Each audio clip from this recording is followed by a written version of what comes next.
Hello friends, आप सभी लोगों का स्वागत है मेरे यूट्यूब चैनल। आज हम स्टडी करेंगे बेस के बारे में। पिछले लेक्चर में हमने एसिड्स के बारे में जाना था। एसिड्स की कैरेक्टरिस्टिक प्रॉपर्टीज क्या होती हैं, मेडिसिनल यूज क्या होते हैं। आज हम जानेंगे बेस के बारे में।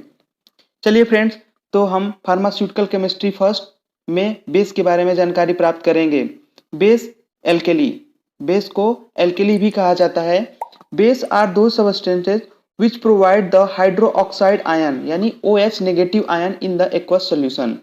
बेस एक ऐसा केमिकल सबस्टेंस होता है जिसे हम एक्वस सोल्यूशन में मिलाएं तो हमें हाइड्रोक्साइड आयन मिलता है, यानी OH नेगेटिव आयन मिलता है, उसे हम बोलते हैं बेस। इसका अगर नेचर की बात करें तो it is bitter in taste and slippery, यानी स्लिपरी मतलब सोपी इन नेचर होता है। चलिए दोस्तों, अब हम चलते हैं इसके डिफिनीशंस के बारे में। एसिड्स की भांति ही तीन साइंटिस्ट आए, इसको भी डिफाइन करने के लिए तीन साइंटिस्ट आए। तो सबसे पहले हम चलते हैं अरेनियस कंसेप्ट पे। अरेनियस कंसेप्ट क्या बोलते हैं, अब समझिए इसको। पिछले एसिड लेक्चर के भांति मैं इस लेक्चर में भी बस आप लोगों को इंट्रो वाला ही पार्ट बताऊंगा। उसके बारे में इंट्रो कैसे है, क्या है, उसके बारे में समझाऊंगा आप लोगों को। अदरवाइज आप लोगों को कोई दिक्कत हो तो आप notescard.com पे जाएं, वहां से आप लोगों को नोट्स मिल जाएंगे। आप उसको कॉपी कर सकते हैं या जेरोक्स करा सकते हैं। उसके बाद आप लेक्चर के साथ पैरेलल में उसको स्टडी कर सकते हैं और अपनी स्टडी को आगे बढ़ा सकते हैं।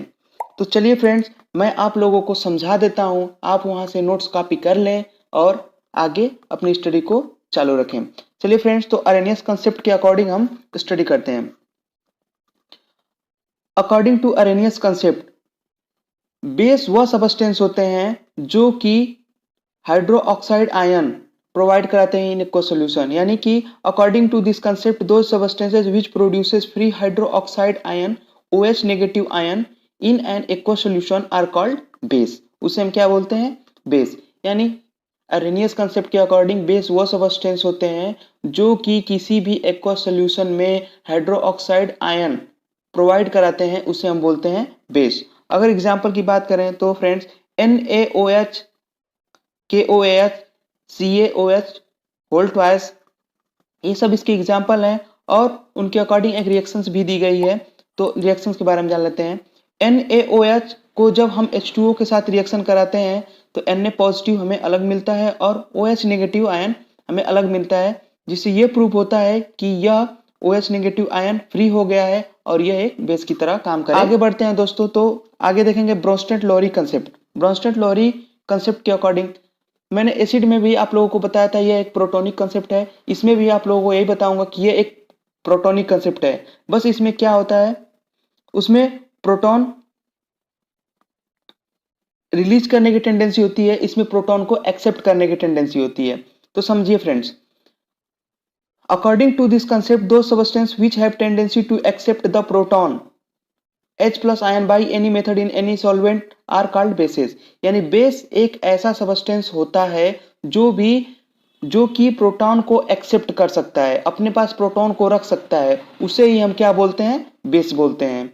तो ब्रोंस्टेड के अकॉर्डिंग बेस वह सबस्टेंस होता है जो कि अपने पास एक प्रोटॉन आयन को अपने पास रख सकता है बाय किसी मेथड के द्वारा, उसे हम बोलते हैं बेस। इसका example SO4 2 negative, Cl negative, O2 negative होता है। और इसके एग्जांपल की बात करें तो NH3 प्लस H2O, हम देखते हैं NH3 का जब रिएक्शन H2O के साथ कराएंगे तो NH4 पॉजिटिव, यानी कि एक प्रोटॉन लेके NH4 पॉजिटिव इस बना लेता है और OH नेगेटिव आयन दे देता है, यानी कि सॉल्वेंट H2O में अगर हम मिलाते हैं तो इससे ये प्रूव होता है OH नेगेटिव आयन यहाँ पे इसने एक प्रोटॉन को अपने पास ऐड कर लिया है, तो ये एक प्रकार का बेस हुआ। नेक्स्ट लुईस कंसेप्ट के अकॉर्डिंग चलते हैं। लुईस कंसेप्ट के अकॉर्डिंग हम देखते हैं तो लुईस साहब बोलते हैं according to this concept those substance which have tendency to donate lone pair और electron pair are called bases. यानी कि वह सबस्टेंस जो लोन पेयर को डोनेट करने की टेंडेंसी रखते हैं, जो लोन पेयर को डोनेट करने की टेंडेंसी रखते हैं, उसे हम क्या बोलते हैं, बेस। और एसिड सेम है, अगर एसिड में हमने पढ़ा था तो जो लोन पेयर एक्सेप्ट करने की टेंडेंसी रखते हैं उसे एसिड बोलते हैं, और बेस में हम देखते हैं तो लोन पेयर डोनेट करने की टेंडेंसी को हम क्या बोलते हैं, बेस बोलते हैं। तो यहाँ तक ये बेस की डेफिनेशंस के बारे में बात हुई। तो फ्रेंड्स आगे बढ़ेंगे हम तो कैरेक्टरिस्टिक फीचर्स आप बेस पढ़ेंगे। कैरेक्टरिस्टिक फीचर्स क्या होते हैं? तो सबसे पहले हम पढ़ेंगे सोपी एंड स्लिपरी नेचर, यानी बेस जो होता है उसका जो नेचर होता है वो सोपी और स्लिपरी होता है। इसलिए जब हम उसको स्किन पे अप्लाई करते हैं तो वो हमारी स्किन को स्मूथनेस प्रोवाइड कराता है। Next property beater in test. जो भी हमारा बेस होता है उसका टेस्ट कैसा होता है? बीटर होता है और एसिड का श्योर होता है, आप लोग जानते ही हैं। नेक्स्ट आगे, बेस का जो पीएच होता है, बेस का जो पीएच होता है वो मोर देन 7 होता है। हाई पीएच होने के कारण उसका यूज हम सॉफ्ट मैन्युफैक्चरिंग में करते हैं, सॉफ्ट बनाने में यूज करते हैं। और हाई पीएच होने के कारण वो डस्ट के साथ फोम बनाता है और इजिली क्लोथ से डर्ट को हटाने का काम करता है। तो समझिए दोस्तों समझिए कि बेस का पीएच मोर देन 7 होता है। अब मोर देन 7 होगा तो वो क्या करता है? डर्ट्स के साथ बाइंड हो जाता है और बाइंड होके सारे जो डर्ट्स हैं उसको बाहर निकाल देता है क्लोथ से। नेक्स्ट आगे बढ़ते हैं, मेटल रिएक्शन। एसिड्स की भांति ये मेटल से रिएक्ट नहीं करता है। एसिड्स की भांति ये मेटल से रिएक्ट नहीं करता है। फिर देखेंगे litmus paper. When the red litmus paper react with base then blue in colour turns blue in colour, यानी कि जब रेड लिटमस पेपर बेस के साथ रिएक्ट करेगा तो वो ब्लू इन कलर कर देगा, लिटमस पेपर को ब्लू इन कलर कर देगा। आगे बढ़ते हैं फ्रेंड्स। तो बेस की सबसे अच्छी प्रॉपर्टी ये होती है कि वो एस्ट्रिंजेंट प्रॉपर्टी रखता है। एस्ट्रिंजेंट प्रॉपर्टी का मतलब ये होता है कि ब्लड क्लॉट में हेल्प करना। बेस क्या करता है? एस्ट्रिंजेंट प्रॉपर्टी रखता है जिससे वो ब्लड क्लॉटिंग में हेल्प करता है। Base are also act as electrolyte. Base भी एसिड की तरह इलेक्ट्रोलाइट्स की तरह बिहेव करता है, जो कि एक सोल्यूशन में डालने पे इलेक्ट्रिसिटी को बढ़ा देता है। तो चलिए फ्रेंड्स, ये कैरेक्टरिस्टिक फीचर ऑफ बेस हो गया, हमने डिस्कस कर लिया। अब फार्मास्यूटिकल यूजेज ऑफ बेस के बारे में हम जानेंगे। तो सबसे पहले पढ़ेंगे बेरियम हाइड्रोक्साइड। बेरियम हाइड्रोक्साइड का फार्मास्यूटिकल यूज हम पढ़ेंगे। इसका पहले तो पढ़ेंगे फार्मूला BaOH होल ट्वाइस होता है। आगे बढ़ेंगे तो barium hydroxide is a very useful base in manufacturing of the gastric related medicine. जो भी हमारी गैस्ट्रिक रिलेटेड मेडिसिन होती है उसमें बेरियम का यूज किया जाता है, जिससे वह हमारी GIT को मेंटेन करता है और HCl कंसंट्रेशन को मेंटेन करता है। सेकेंड यूज इसका क्या है?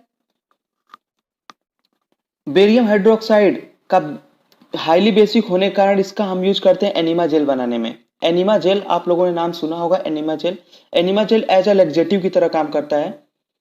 तो एनिमा जेल प्रिपरेशन में बेरियम हाइड्रोक्साइड का यूज किया जाता है। मिक्सचर ऑफ बेरियम हाइड्रोक्साइड का जो मिक्सचर होता है ना, उसको हम इनर लाइनिंग इंटेस्टाइन, जब हमारे इंटेस्टाइन में कोई इन्फेक्शन या टॉक्सिसिटी कॉज कर जाती है तो हम बेरियम हाइड्रोक्साइड देते हैं, जो कि एक कोटिंग बना लेता है और उसको प्रिवेंट करता है, हमारे लेयर्स को जो भी हैं लेयर्स को प्रिवेंट करता है। आगे बढ़ेंगे हम पोटेशियम हाइड्रोक्साइड के बारे में पढ़ेंगे। तो इसका भी बहुत सारा मेडिसिनल यूज होता है और इसका यूज इसमें एक potassium hydroxide blood uric acid को भी ये मेंटेन करता है और न्यूट्रलाइज कर देता है यूरिक एसिड को। किसमें? यूरिक एसिड साल्ट में। यानी कि जब हमारे शरीर में यूरिक एसिड जब बेस के साथ रिएक्ट करता है तो उसमें यूरिक एसिड साल्ट में उसको कन्वर्ट कर देता है। इसका वर्डली यूज यानी पोटेशियम हाइड्रोक्साइड का यूज किसमें होता है? यानी कि जो भी हमारे माउथ रिलेटेड प्रॉब्लम होती है उसकी प्रिपरेशन में भी इसका यूज किया जाता है। फंगल और skin, hair, nail, even vaginal secretion को भी ये जब भी इन्फेक्शन को हो जाता है, जैसे फंगल इन्फेक्शन हमारी स्किन्स पे हो गया, नेल्स पे हो गया, हेयर्स पे हो गया, वेजाइनल सिक्रिएशंस के द्वारा भी फंगल इन्फेक्शन हो सकता है, उसे बचाने के लिए भी हम पोटेशियम हाइड्रोक्साइड का यूज करते हैं। वेटनरी यूज में बहुत ज्यादा यूज किया जाता है पोटेशियम हाइड्रोक्साइड KOH। आप लोगों ने सुना होगा गाँव वगैरह में सींग वगैरह बोलते हैं लोग, सींग वगैरह को छोटी करने यानी दागने का काम होता है, वो किसके द्वारा होता है? तो KOH के द्वारा होता है, पोटेशियम हाइड्रोक्साइड के द्वारा होता है। आगे बढ़ते हैं दोस्तों। तो सोडियम हाइड्रोक्साइड NaOH, आप लोगों ने तो इसका बहुत ज्यादा नाम सुना होगा। इसके जितने भी एक्सपेरिमेंट करने हैं, उसको भी आप लोगों ने 12th में किया होगा। तो इसकी कुछ प्रॉपर्टी को हम डिस्कस करते हैं। It is a highly strong base use as a preservative. यह प्रिजर्वेटिव के रूप में यूज होता है। प्रिजर्वेटिव के रूप में मतलब किसी भी माउल्ड ग्रोथ, बैक्टीरियल ग्रोथ को रोकता है। एज अ डिसइंफेक्टेंट भी काम करेगा ये, अगर रोकता है तो। अब ये इंटेक्युबुलेंट प्रॉपर्टी भी रखता है। अब यानी कि ब्लड फ्लो जहां ज्यादा हो रहा होगा वहां NaOH का यूज करें तो वो उसको कोगुलेट करने का जल्दी से काम करेगा। अगर कहीं ज्यादा यूज है हमारी डेली लाइफ में, क्योंकि calcium hydroxide is strong base which are used in the pH adjuster in the pharmaceutical industry. जितने भी फार्मास्यूटिकल प्रोडक्ट बनाए जाते हैं, अगर जिसका पीएच एडजस्ट नहीं होता तो उसमें कैल्शियम हाइड्रोक्साइड का यूज करके उसको पीएच मेंटेन किया जाता है। और हम जितने भी नॉर्मल एंटासिड वगैरह पढ़ते हैं, जितना एंटिस्ट्री पढ़ते हैं, उसमें क्या होता है, कैल्शियम हाइड्रोक्साइड का ही यूज होता है। In the pharmaceutical industry, calcium hydroxide are also used in the preparation of ointments, cream, lotions, suspension, often in aqueous solution में भी यूज किया जाता है। किसका? कैल्शियम हाइड्रोक्साइड का। इस प्रकार बेसिस के बहुत सारे यूजेज हैं हमारे डेली लाइफ में। इसके अलावा कैल्शियम हाइड्रोक्साइड के अलावा magnesium hydroxide, aluminium hydroxide, other chemicals बहुत सारे बेसिस हैं जो कि हमारे केमिकल इंडस्ट्री में यूज होते हैं। इतना मेरे हिसाब से डिप्लोमा इन फार्मेसी के फार्मास्यूटिकल केमिस्ट्री फर्स्ट वाले पार्ट में 20